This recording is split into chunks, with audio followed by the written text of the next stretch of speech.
Look who finally got the phone call, the text, the message that changed everything. You know the one I'm talking about. The one where someone who saw it all, someone who was there from the beginning, someone who had a front row seat to your entire nightmare, finally broke their silence and said those words you've been waiting years to hear.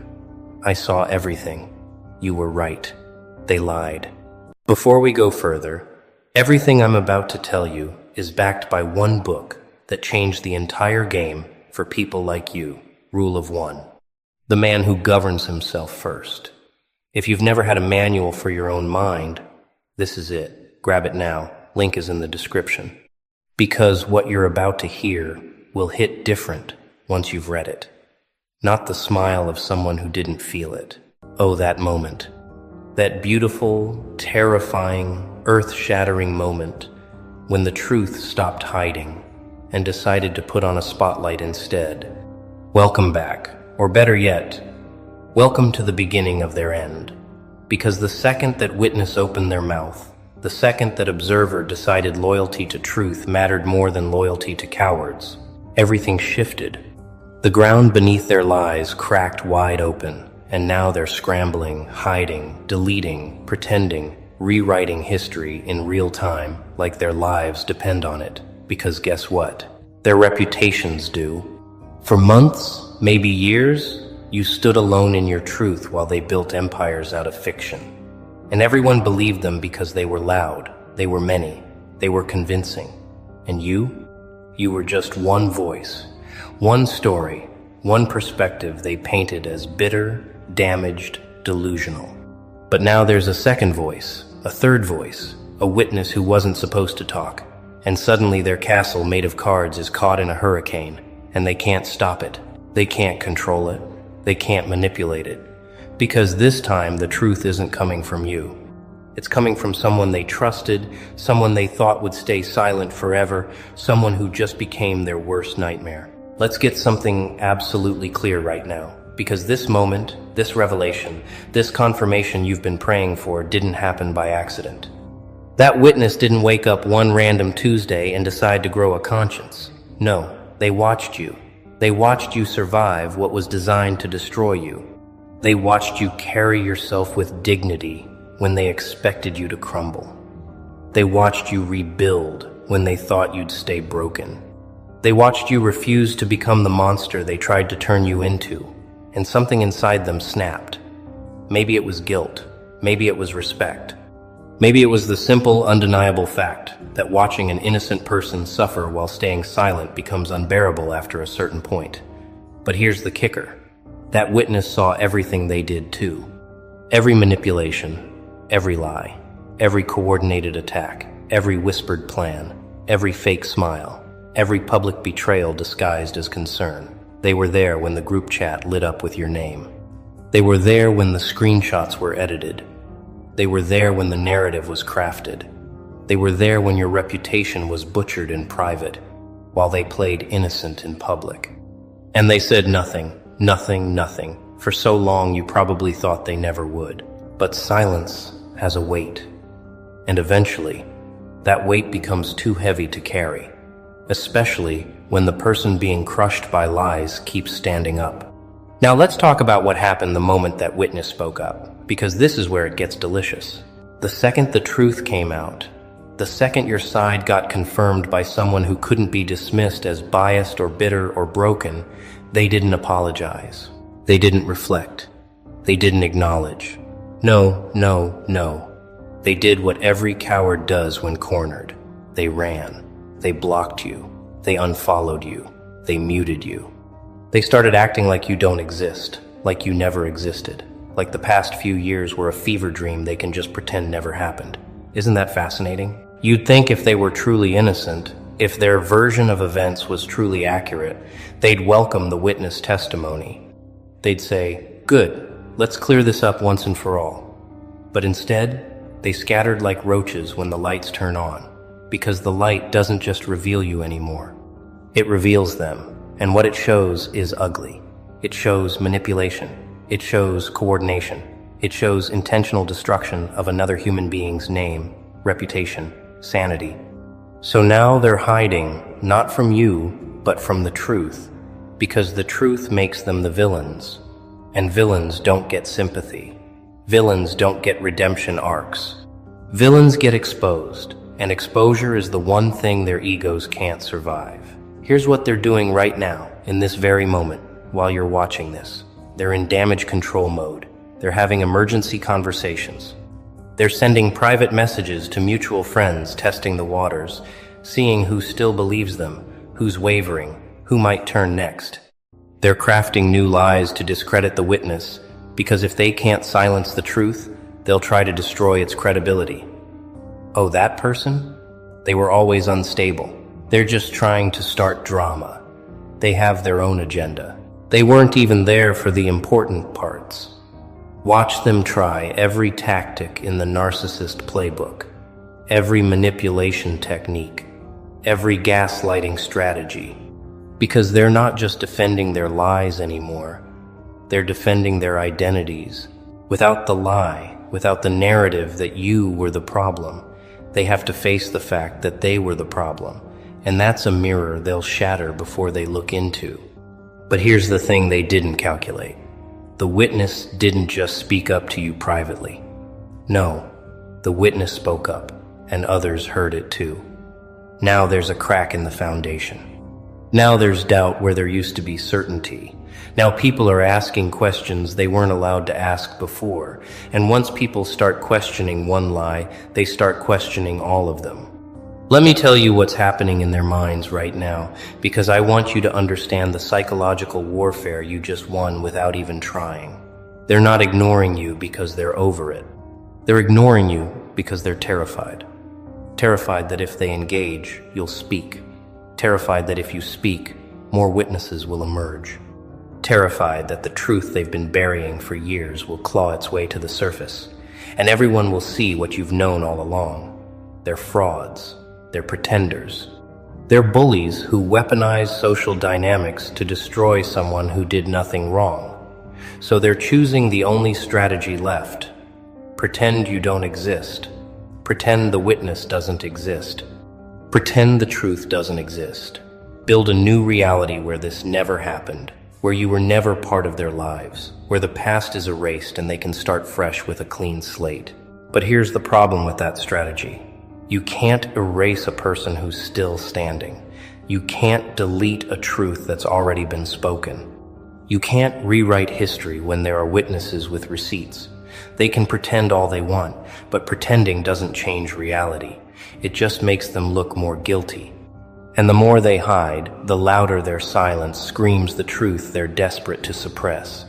You didn't need to say a word. The witness said it for you. And now, they're drowning in the consequences of their own actions, and there's no lifeboat coming. Let's dissect this beautiful moment of karma, shall we? Because what's happening right now isn't just avoidance. It's full-scale panic disguised as indifference. You see, when someone is genuinely unbothered, genuinely moved on, genuinely secure in their truth, they don't need to block, hide, or erase. They simply exist separately.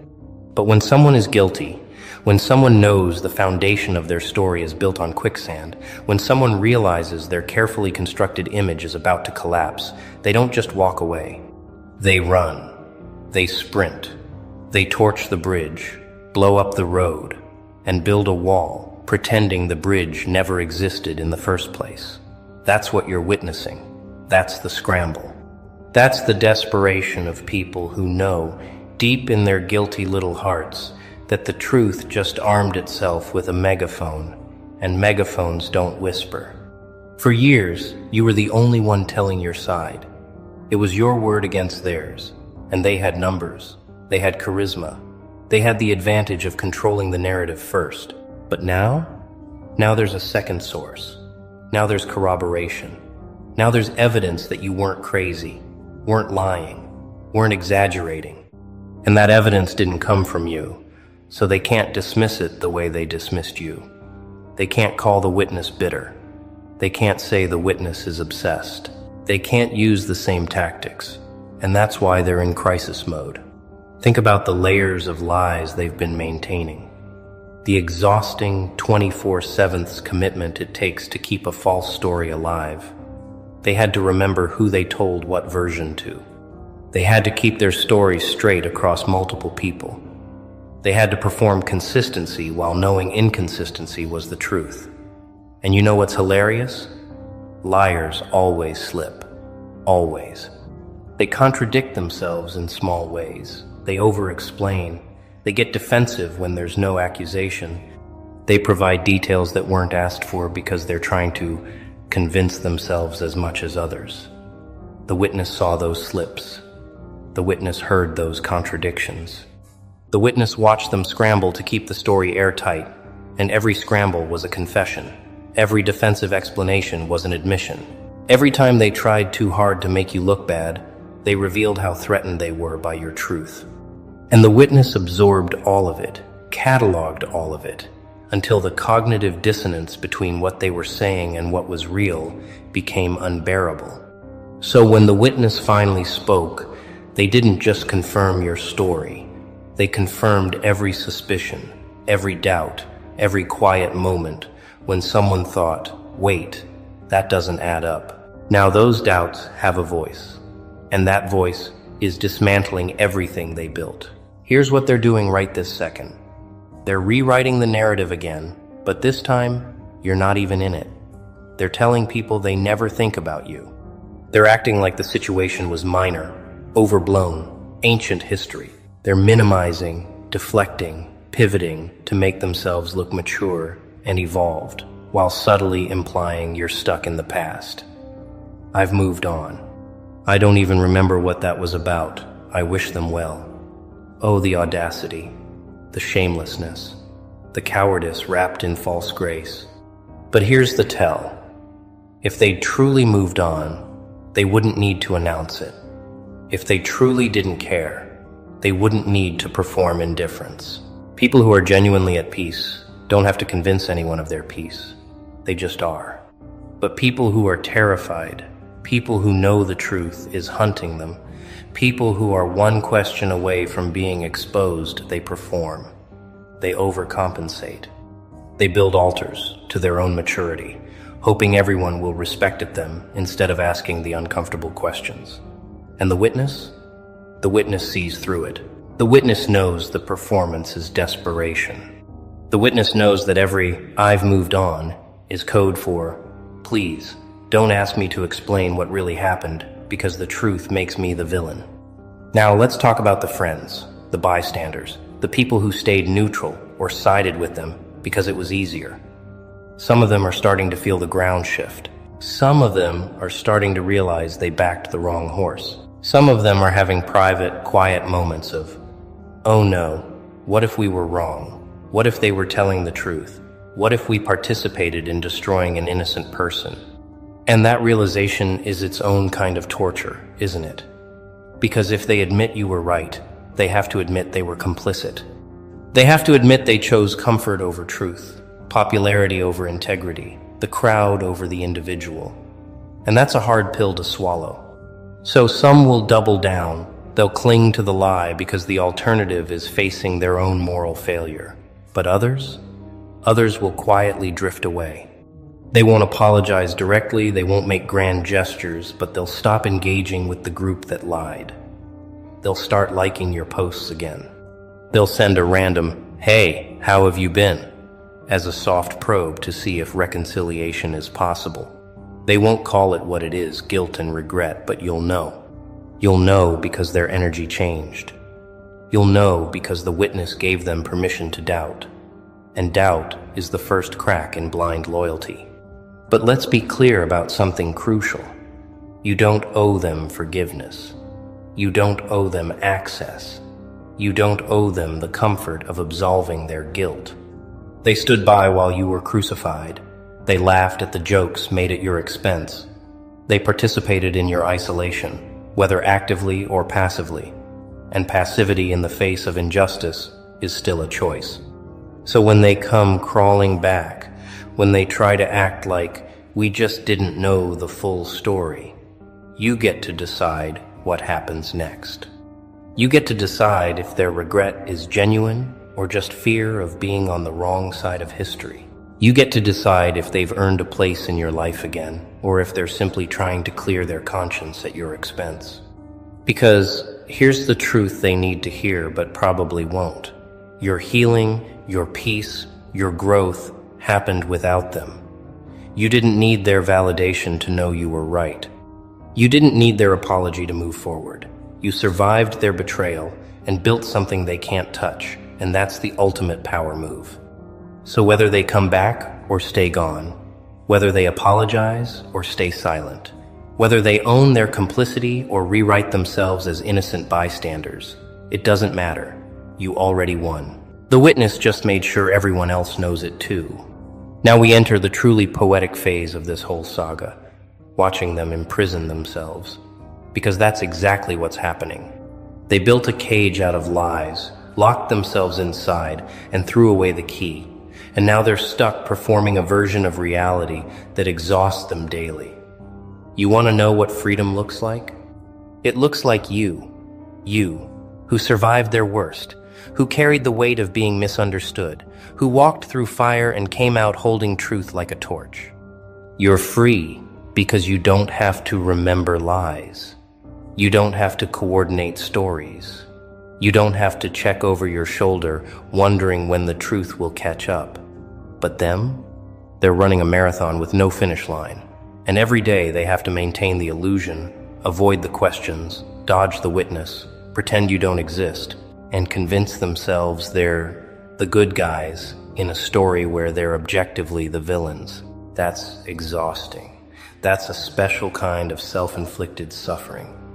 And the beautiful irony? They did this to themselves. Every lie they told added another bar to their cage. Every person they manipulated became another lock. Every time they chose deception over honesty, they made their prison smaller, tighter, more suffocating. And now the witness confirmed it all, and the walls are closing in. Let me paint you a picture of their daily existence now. They wake up and check social media, not for connection, but for damage control. They scroll looking for your name, looking for the witness's name, looking for any sign that the truth is spreading. They monitor who's liking your posts, who's commenting, who's still in their corner, and who might be wavering. They have group chats dedicated to maintaining the narrative, where they coach each other on what to say if someone asks, how to deflect, how to discredit, how to survive. They can't have authentic relationships anymore because every new person they meet is a potential threat. Someone who might ask the wrong question, someone who might know you, someone who might hear your side and see through theirs. So they keep people at arm's length, or they only befriend people who don't know the history, people they can feed a sanitized version to without fear of contradiction. That's not living. That's performing. That's waking up every day and putting on a mask so heavy it leaves indentations on their soul. And for what? To avoid admitting they were wrong? To protect an ego that's already fractured beyond repair? To maintain a reputation built on the rubble of someone else's peace? The cost is too high, but they're too proud